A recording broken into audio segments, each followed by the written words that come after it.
Assalamualaikum warahmatullahi wabarakatuh. Apa kabar semuanya? Mohon maaf karena kali ini saya membuat video berada di luar ruangan ya, karena saat ini lagi ada kegiatan di luar. Jadi mau tidak mau saya harus membuat videonya di sini.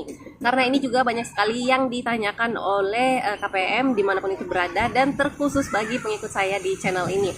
Dan saya ucapkan juga terima kasih banyak kepada semuanya yang sudah setia selalu mengikuti channel saya dan juga setia selalu menunggu informasi yang saya bagikan di video-video saya yang sebelumnya. Dan buat yang lainnya yang baru bergabung, silahkan diklik subscribe terlebih dahulu dan juga aktifkan lonceng notifikasinya agar tidak ketinggalan dan setiap informasi yang terupdate yang selalu saya bahas di channel ini terkait bantuan sosial dan juga subsidi pemerintah. Oke, jadi di video kali ini saya akan fokus untuk membahas terkait pendistribusian bantuan sosial CBP atau cadangan beras pemerintah yang mana saat ini masih sedang berlanjut atau berjalan disalurkan kepada masing-masing KPM. Jadi ini untuk pendistribusiannya, di sini ada mekanismenya masing-masingnya dan perlu untuk diketahui. Jadi pastikan nonton video ini sampai habis.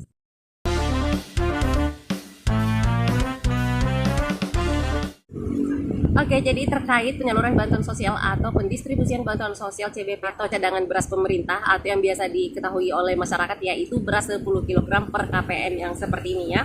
Nah, ini sedang berjalan sekarang dan ini mulai disalurkan pada tahun 2023 kemarin karena pertimbangan terjadi kemarau atau salah satu dampak dari fenomena El Nino juga di tahun 2023 kemarin. Tapi saat ini berlanjut di tahun 2024, tapi masih banyak yang mempertanyakan sebenarnya untuk mekanisme penyalurannya itu seperti apa atau pendistribusiannya itu seperti apa. Karena ternyata ini berbeda-beda ya Bapak Ibu. Walaupun sebenarnya untuk juknisnya dari pusat atau petunjuk teknis penyaluran bantuan sosial CBP ini itu semuanya sama, yang mana seharusnya itu disalurkan setiap bulan sebanyak 10 kg per KPM. Nah, tapi kenyataannya ini masih tetap menyesuaikan dengan kondisi geografis atau biasanya akan menyesuaikan juga dengan tempat tinggalnya Bapak Ibu masing-masing. Karena tidak semua tempat akan mudah diakses untuk penyaluran CBP ini. Karena untuk CBP ini kan bisa dibilang ya susah-susah gampang ya untuk penyalurannya. Sebab yang disalurkan itu adalah berbentuk beras langsung kepada masing-masing KPM itu sendiri. Jadi apabila Bapak Ibu tempat tinggalnya itu ya cukup jauh dari kota, aksesnya ya cukup sulit dari kantor pos biasanya, sehingga untuk metode penyalurannya atau untuk jadwal pendistribusiannya itu biasanya disesuaikan lagi. Nah, tapi sebenarnya kalau kita melihat atau kita berpedoman pada juknisnya atau peraturannya, petunjuk teknis penyalurannya, yaitu seharusnya setiap bulan 10 kg langsung dibagikan oleh KPM itu.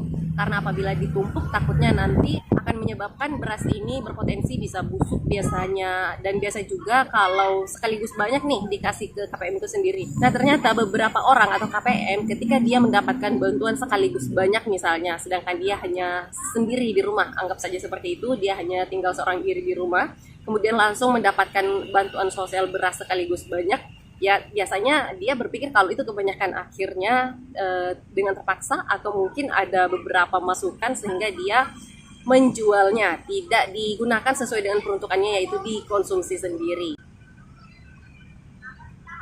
Nah, itulah sebabnya sebenarnya untuk efektifnya yaitu per bulan sekali, dan saya rasa untuk per bulan sekali ini di daerah-daerah yang mudah dijangkau saat ini sedang berjalan ya untuk penyaluran CBP-nya ini per bulan sekali yaitu 10 kg setiap bulannya. Nah, sedangkan untuk daerah-daerah tertentu yang aksesnya cukup sulit biasanya ini akan menyalurkan bantuan sosial CBP ini per periode. Karena seperti yang kita ketahui untuk bantuan sosial CBP ini ada periode-periodenya juga ya, yaitu untuk tahap 1 yang pertama dulu di tahun 2023 lalu itu tahap 1 berada di periode Februari, Maret, April, itu untuk tahap satunya. Kemudian dilanjut lagi di tahap 2 yaitu untuk periode atau alokasi Juni, Juli, Agustus, dan dilanjut lagi untuk periode tahap 3-nya yaitu September, Oktober, November, dan di bulan Desember kemarin dikasih bonus 1 bulan itu ya untuk bantuan sosial CBP ini. Nah, untuk di tahun 2024 ini diperpanjang sampai dengan bulan Maret untuk sementara sampai bulan Maret dulu, yaitu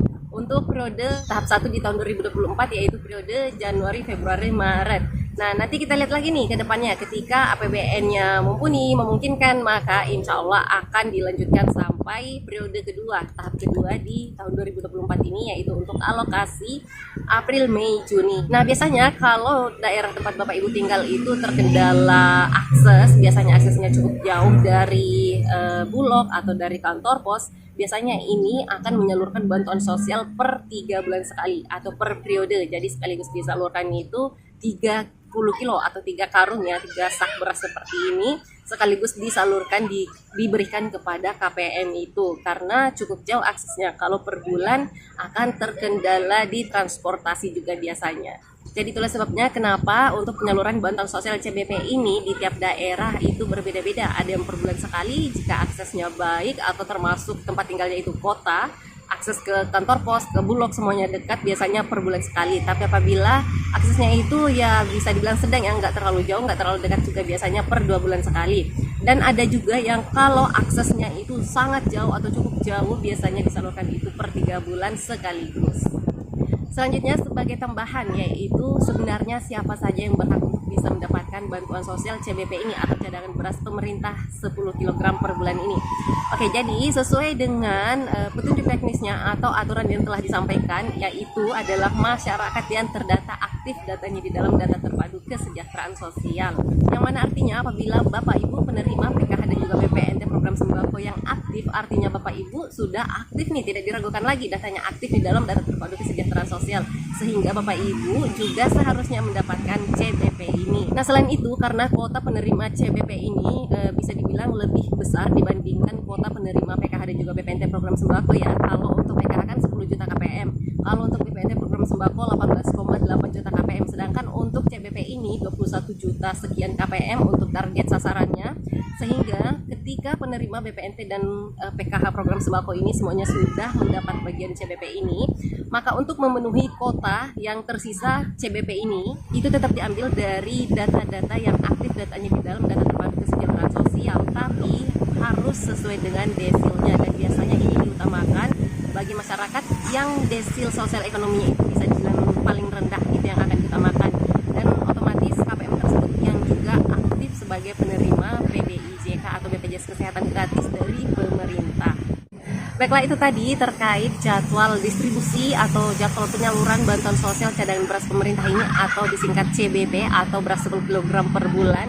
Nah, semoga saja ya, kita doakan bersama-sama, semoga saja kondisi ekonomi Indonesia ini semakin membaik, meningkat, sehingga untuk CBP ini bisa dilanjutkan lagi untuk periode kedua di tahun 2024 ini. Dan kalau perlu ya paling bagusnya mungkin dilanjutkan sampai dengan akhir tahun ya. Harapan kita sih seperti itu agar dapat membantu masyarakat yang betul-betul membutuhkan bantuan sosial tersebut. Baiklah, saya rasa itu dulu informasi yang dapat saya sampaikan di video kali ini. Terima kasih banyak yang sudah menonton video ini sampai habis. Jika masih ada yang ingin ditanyakan seputaran bantuan sosial, bisa langsung tulis komentarnya di bawah video ini. Oke, sampai ketemu lagi dan saya di video selanjutnya. Wassalamualaikum warahmatullahi wabarakatuh.